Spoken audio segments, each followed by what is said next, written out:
राम की कथा में हनुमान का क्या अस्तित्व है। मैं जानता हूं इस परिसर में कहीं ना कहीं मारुति नंदन बैठे हुए हैं, क्योंकि जहां भी राम की चर्चा होती है वो उपस्थित होते हैं। मैं जानता हूं बरेली में यहां बैठे हैं। किसी ने कहा कि ये सूर्य और पृथ्वी का मेल है।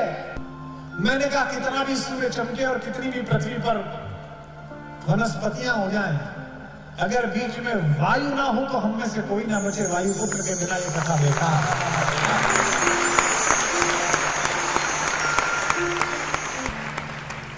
कम्युनिकेशन की बड़ी चर्चा है साहब। राजनीति में बिना कम्युनिकेशन आप सफल नहीं है, साहित्य में बिना कम्युनिकेशन आप सफल नहीं है, मार्केटिंग में आप सफल नहीं है।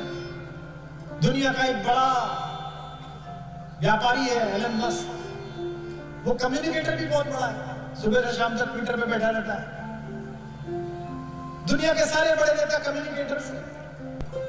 कम्युनिकेशन की बड़ी चर्चा है। लोग मुझ पर भी रीच कर कहते हैं कि आप पर सरस्वती की कृपा है। अगर कम्युनिकेशन भी सीखना हो, डिप्लोमेटिक कम्युनिकेशन सीखना हो, इस देश की सरकारों को अपने डिप्लोमेट्स को, आईएफएस अधिकारियों को रामचरितमानस पढ़ानी चाहिए, राम की कथा पढ़ानी चाहिए।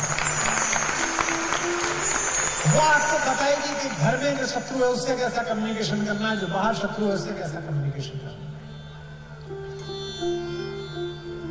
हनुमान जैसे सरल और मित भाषी व्यक्ति को कितना अद्भुत कम्युनिकेटर राम ने बना दिया है अपने सत्संग से। अंगद को कितना अद्भुत कम्युनिकेटर बना दिया, कभी आप मानस पढ़िए। मारुति नंदन भगवान के जीवन में आने वाले सारे कष्टों का निवारण करते हैं। कितना अद्भुत बात है कि स्वामी तो पूरी दुनिया के कष्टों का निवारण करता है, और स्वामी पर जब कष्ट आता है तो सेवक उसका निवारण करता है।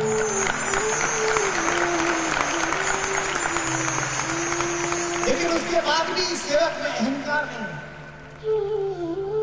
अगर देश में रहने वाला आदमी, अगर किसी संस्थान में काम करने वाला आदमी अपनी व्यक्तिगत योग्यताओं को देश से ऊपर समझता है तो वो देश का नागरिक होने योग्य नहीं है। अगर किसी संस्थान में काम करने वाला आदमी अपनी व्यक्तिगत योग्यताओं को संस्थान से ऊपर समझता है तो संस्थान में काम करने योग्य नहीं। जितने कॉर्पोरेट के लोग बैठे हो, अपने एम्प्लॉय रिलेशंस को समझना हो तो हनुमान और राम का रिलेशन समझवाना। एमबीए वालों से मत समझवाना, किसी भी पंडित को बुला के राम की कहानी सुनवा देना। हनुमान पर गर्व करने योग्य, अहंकार करने योग्य, स्वाभिमान करने योग्य सब कुछ है। उन्होंने बचपन में ही सिद्ध कर दिया कि वे कितने तेजस्वी हैं। बाल समय रविवक्ष दियो, तब दीनों लोक देव हथियार। छोटे से थे तभी बता दिया उन्होंने। जूनियर ओलंपिक में रिकॉर्ड तोड़ दिया। वे पंच तत्वों में से एक वायु के पुत्र हैं।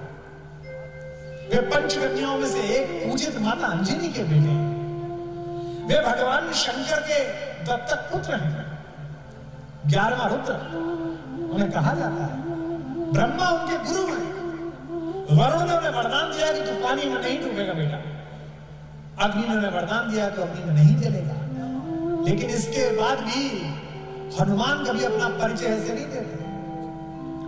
हवाई जहाज में चले जाओ, पड़ोस में बैठे हुए आदमी से पूछो क्या करते हैं, बड़ी कंपनी में काम करता होगा, भारत के लिए काम करता होगा, तो वो ये नहीं बताता I did graduation from Cambridge, then I go to Harvard, then I walk with। भाई ये क्या है? बाहर जाते समय, विश्व के किसी देश में जाते समय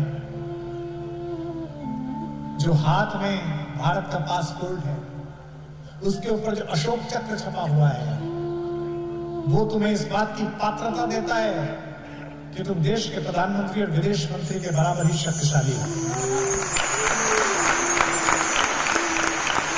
बाहर जाओ तो विदेश में जाते समय सदा याद रखो कि यहां तुम किसी दल के, किसी जाति के, किसी संप्रदाय के, किसी धर्म के व्यक्ति नहीं हो, यहां भारत के प्रतिनिधि हो। तुम्हारे माध्यम से भारत बोल रहा है।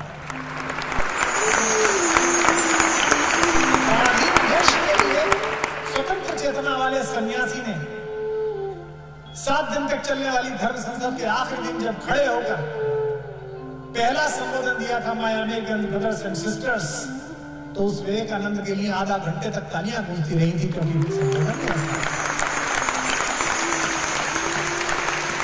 उन्होंने भारत में अंग्रेजों का साथ दे रहे राजाओं की निंदा नहीं की। उन्होंने भारत के धर्म का प्रतिपादन किया था, भारतीय होने का प्रतिपादन किया। तो जब लक्ष्मण जी को मूर्छा आई तो राम का संकट टालने के लिए इस परिसर में बैठे हुए अंजनी पुत्र को काम सौंपा गया कि आप चलिए। आकाश में जब चले संजीवनी लेने के लिए हनुमान, तो सूर्य आकाश में निकल रहा था।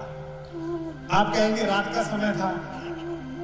बरेली वालों, सूरज कभी नहीं डूबता, सूरज थोड़ी डूबता। हमारी मां पृथ्वी हमें गोद में लेकर हमारे पिता सूर्य की ओर से पीठ कर लेती है। मां को कुछ कह नहीं पाते तो पिता को दोष दे देते हैं कि पिता डूब गया है, पिता ये बड़ा भारतीय संस्कार है कि मां की तरफ ज्यादा उन्मुख रहते हैं, इसलिए एक बार पिता को बोल सकते हैं, मां को कभी नहीं बोलते। तो आकाश में सूर्य दिखाई दिया। भगवान राम के अलावा किसी को ईश्वर नाम मानने वाले हनुमान का संवाद सूर्य से जो राधेश्याम जी ने लिखा, मैं न्यौछावर हूं उसमें। इंडियन फॉरेन एकेडमी में यह डायलॉग सिखाया जाना चाहिए राधेश्याम रामायण का, कि अगर किसी शक्तिशाली देश से संवाद करना हो तो ऐसे करो जैसे हनुमान करते हैं। पता था कि सूरज से काम है, तो पहली पंक्ति ही अद्भुत कही है, जो समझ जाए वो सूचित करें और राधेश्याम जी को प्रणाम करें। हनुमान जी ने कहा सूरज से, हे सूरज, इतना याद रहे, संकट एक सूरज वंश पे है।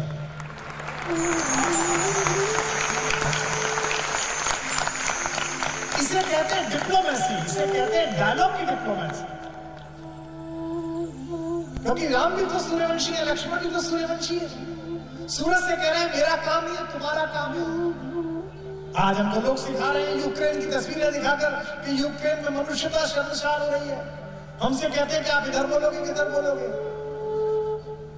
दुनिया की मनुष्यता के झंडा बरदारों, दुनिया में मानवाधिकारों का ढिढोरा पीटने वालों, भारत को मत समझाओ किधर खड़े होना है। जब ये दुष्ट पड़ोसी हमारी तरफ अमेरिका से भीख में मिले हुए हथियार लेकर चला था तो कोई नहीं आया था, उस समय रूस आया था हमें बचाने के लिए, हम उसके साथ खड़े थे। हमको कोई क्या सिखा, सूरज इतना याद रहे, संकट एक सूरज वंश पे है। लंका के नीच राहु द्वारा आघात दिनेश वंश पर है। और विनम्रता देखिए, इतने शक्तिशाली व्यक्ति की विनम्रता, डिप्लोमेसी देखिए। इसलिए छिपे रहना भगवान, जिसने राम के अलावा किसी को भगवान नहीं कहा, वो सूर्य से कह रहा है। ये राधेश्याम जी का कमाल था। इसलिए छिपे रहना भगवान, जब तक न जड़ी पहुंचा दूं मैं, बस तभी प्रकट होना दिनकर जब संकट दिशा मिटा दूं मैं। मेरे आने से पहले, फिर भावुक भी कर रहे हैं, मेरे आने से पहले यदि किरणों का चमत्कार होगा तो सूर्यवंश में सूर्यदेव निश्चित ही अंधकार होगा। फिर कहते हैं कि बहुत मुझे उम्मीद है, आशा है, स्वल्प प्रार्थना यह सच्चे जी से स्वीकारोगे। आतुर की आर्त अवस्था को होकर कर्णार्ध निहारोगे। 8 पंक्तियां विनम्रता की और बाद में 2 पंक्ति भारतीय तेवरों की। इस देश का तेवर ऐसा होना चाहिए, इस देश के विदेश मंत्री, प्रधानमंत्री, इस देश के रक्षा मंत्री, गृह मंत्री की भाषा ये होनी चाहिए जो हनुमान कह रहे राधेश्याम रामायण के मुख से। मैं धीमे से पढ़ूंगा और विस्फोट पैदा होगा यहाँ भारतीय स्वाभिमान का। अन्यथा क्षमा करना दिनकर, अंजनी तने से पाला है। बचपन से जान रहे हो तुम हनुमत कितना मतवाला।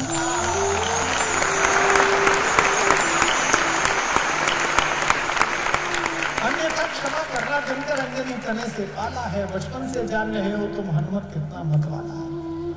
और धमकी भी हो तो ऐसी हो, इस तरह की हो जो इसमें दी गई। मैंने तो ऐसी धमकी ना पढ़ी, ना मुझे कोई संभावना दिखती है। फिर प्रणाम करें हम राधेश्याम जी को। अन्यथा क्षमा करना दिनकर, अंजनी तने से पाला है।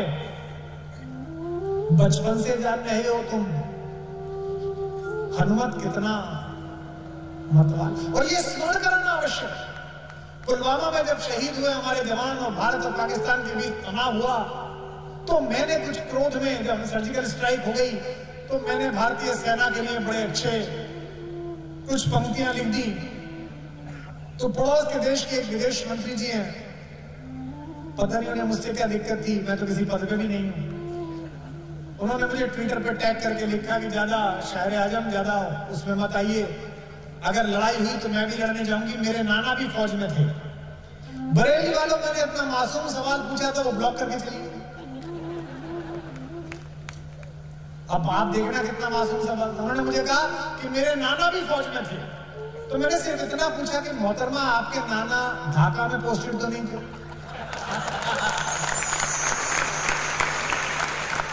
अन्यथा क्षमा करना दिनकर, अंजनी तने से पाला। रिमाइंडर, बचपन से जान रहे हो तुम हनुमत कितना मतवाला है। अब ये दो पंक्ति चेतावनी, भारत का स्वाभिमान मुख में तुमको धर रखने का, फिर वही क्रूर साधन होगा। बंदी मोचन तब होगा जब लक्ष्मण का दुख मोचन।